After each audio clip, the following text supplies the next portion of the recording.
So I'm going to talk about artificial intelligence, both on the attack side as well as the defender side. And if 2016 was the year of the trust attack, where the attackers actually went after trying to get us to lose faith in democracy, so not about financial gain, not about stealing information, but around trust and democracy, what will this year and next year bring in terms of attacks? Well, we actually saw our first artificial intelligence attack about 4 months ago. And this attack was in a corporate network in a corporation in India. And it was the first, and so far the last we've seen of its kind. What it did is it got inside the network, and it actually uses artificial intelligence to try to blend in, to try to figure out how to hide in this very noisy network. Now, luckily, we had deployed artificial intelligence defense that we'll talk a little bit about during this presentation, and our algorithms worked faster and outsmarted the attackers' algorithms. So we were lucky. But these attacks are very difficult to spot. We would not be able to spot them with just humans defending the network. We will need artificial intelligence to defend against it. But what it does mean is we fast could be looking at an arms race where the item that's up for grabs is actually inside of all of our corporations. Now, if that weren't enough, we combine this with the fact that we also have so much IoT coming online at the same time. In fact, when we drop Darktrace into a corporate network, approximately 20 to 30% of the devices we find were unknown by the IT or security department. And much of that is IoT. Now, it's not just everyone walking in with a smartwatch, albeit that goes over Wi-Fi, and we will see those as well. But it also includes things like building control systems. So the HVAC system, we've had attacks through smart light bulbs, in fast food chains, refrigeration units. We've also seen attacks against high-speed stabilization systems on trains. We have also seen attacks through physical security systems. In fact, we've spotted attacks in fingerprint biometric security systems and facial recognition scanning systems. The attackers have come to realize that these IoT devices are the least protected. They're the easiest way right now to get into a company's network. And part of that is because we're kind of waiting for the day when manufacturers build that security in. What's neat is we can actually already see these IoT devices because they're communicating over the network. So how do we do this? Well, we started the company in 2013, and what we came to realize is that the human body had already been seeing all kinds of attacks for as long as we know. And we have this immune system that actually keeps us safe and defends us. And we don't have to think about turning it on. In fact, it has an innate sense of self. And therefore, it understands what's not self. We have skin that protects us. It's kind of the equivalent of our firewall approach. But sometimes very serious bacteria and viruses still get inside. So we hear this term machine learning kind of overused at the moment. There's a lot of machine learning, artificial intelligence approaches for cyber defense. And I think what's important is when you start evaluating these, there should be a few questions you think to ask. The first question I think to start with is, what is the machine learning doing? And what's nice about this is you can be technical and ask that question, but you don't have to be super technical to understand the answer. So for instance, in Darktrace's case, we're using machine learning to actually understand a sense of self, and therefore what's not self. We're doing that by analyzing real-time raw network traffic, and we're building a pattern of life for every user and every device. If those 400 data features say that everything's normal, we don't worry about it. If it correlates that data and said something's out of the normal, then we go ahead and investigate and respond. We also use artificial intelligence to create the form of a digital antibody and autonomously responds. Now that can be with or without human confirmation. Now that's what Darktrace uses machine learning for, but there's a lot of other machine learning approaches. So for example, there are some organizations that use machine learning to actually use training data sets to understand what all the malware in the universe looks like. And therefore, maybe that can help predict the next piece of malware. Well, that's very different than machine learning for an immune system. It's using an entirely different approach, an entirely different methodology and data set. The next question I think you should ask about machine learning is, what expertise do you and your company need to know to support it? Is this something where you're going to need your own machine learning expert or mathematicians to tune models? Are you going to need someone who actually prepares training data and feed it data sets? Or is it going to work on its own? So this is a big differentiator as well. So for example, in the immune system approach we've taken, there's no training data sets, there's no manual tuning, and our customers don't need to have any full-time dedicated staff. In fact, it's self-learning. It continues to tune itself, and it gets smarter the longer it's in the environment in the network. So that's a very different approach than ones where you need to tune your own models or create your own models. So finally, I think in terms of machine learning, a really relevant question is, where does it work? In other words, if you've got on-premise network, if you've got cloud, if you have virtual environments, if you've got IoT devices, which environments does it work in and how? And is there anything special you have to do there?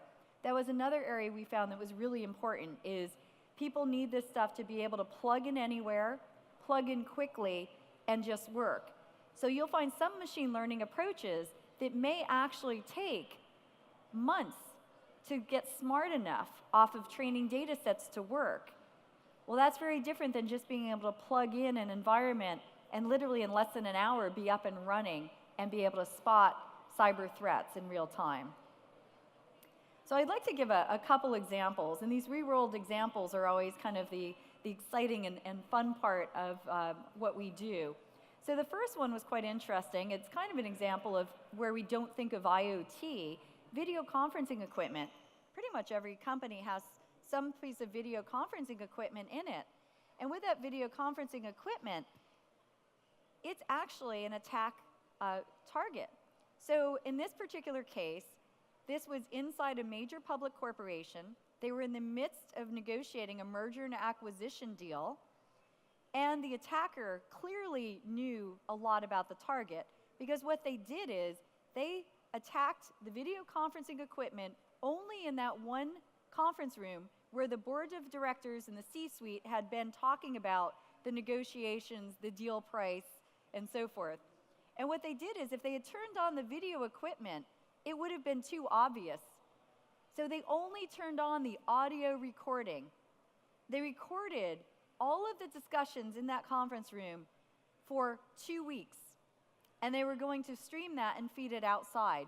Now, the question is, we don't know for sure, were they going to use it to break that to the media, that this acquisition that had been under wraps was about to happen?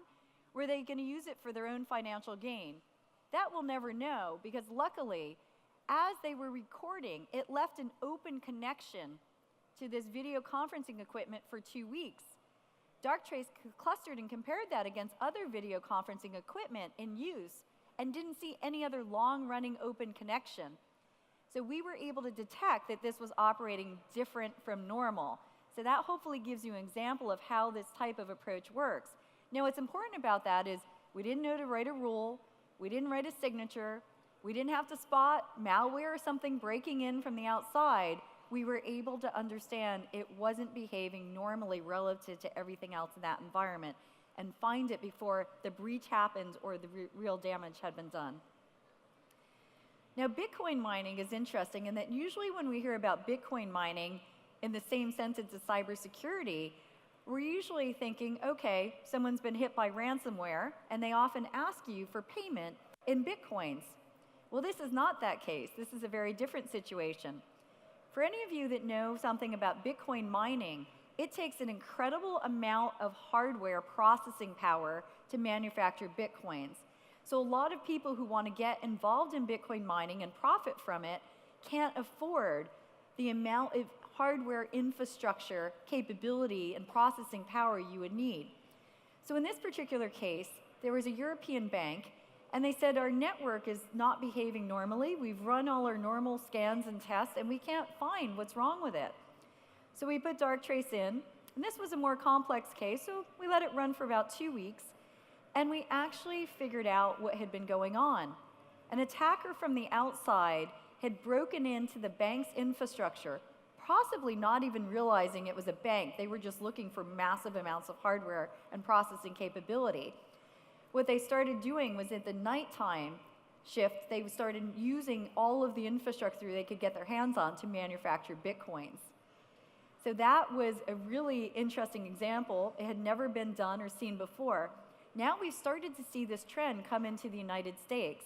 In fact, we're starting to see, and this particular case we found about a month ago, it was a system administrator who knew the infrastructure very, very well, realized he wanted to get into Bitcoin mining as a side job, and started taking over his own company's infrastructure unbeknownst to them to manufacture Bitcoins.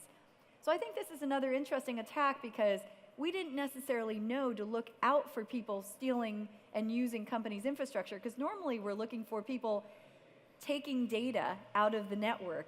And in this case, they were actually just using the resources of the environment. I mentioned earlier the fingerprint scanning one.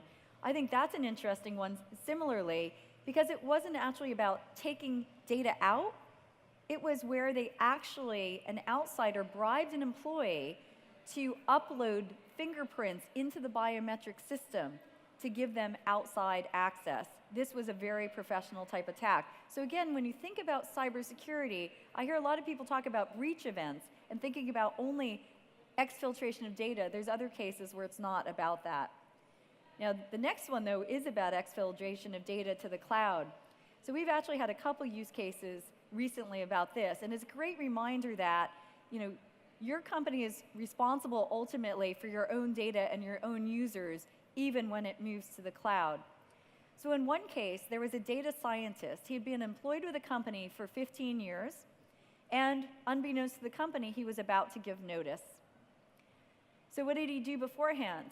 Well, he started looking for a lot of the intellectual property, a lot of the formulas he had created for this company over the years, and he started trying to gather them together. He then used his personal credit card to spin up an AWS instance in the cloud. This one just happened to be Amazon's cloud. And he was preparing to upload the information. Now, luckily, because he had gathered the information from all these different places on the network, we were able to see that was unusual activity even for him. Secondly, he had never connected before to Amazon Cloud. So we were able to see as soon as he established that connection. And those different correlated data points led us to believe that something was wrong. Now, when we first raised this to our client, they said, that's Joe. Joe's our lead scientist. He's been here 15 years. There's no way that Joe would be doing something wrong. When they actually showed Joe the data that we had shared with him, and they played back the event where he could watch exactly what he had done, he admitted he was about to give notice and was in the process of taking the data with him. There was another one that was really interesting. We do a lot of work in Las Vegas with casinos in the city of Las Vegas. And it turns out a lot of employees from one casino will leave and go work for a competing casino. And of course, the most sensitive data they have is the high roller data. So what happened was one employee left one casino, walked down the street, went to work for another casino, kept their login and password for the cloud at the first casino, and was trying to steal all of the high roller data. This was another one where this person, even though we worked for both casinos, this particular employee had never connected through that network infrastructure back to that cloud, and we were able to detect it. So it's also important to remember the threat is not always on the outside. The threat can also come from within. But all these examples I've given you would be very hard for humans to detect and to be able to defend against. So in conclusion, the attack vectors are unpredictable. I wouldn't have thought of the video conferencing one or the Bitcoin one or adding fingerprints into a biometric system. uploading to a private cloud using a personal credit card. The scenarios are limitless. And so what's very important is that we don't think we can solve this by writing rules or signatures or only using machine learning to understand yesterday's attack. We have to use artificial intelligence because the attackers themselves will start using it. The sooner we put something like the enterprise immune system inside our companies, the stronger that immune system will get over time. It will learn self, just like our human bodies learn self, and it will build up the ability to detect those in near real time. So it's going to keep changing. The landscape will probably continue to get more sophisticated, and that's why we feel you need artificial intelligence cyber defense to give all of our companies a fighting chance. Thank you very much.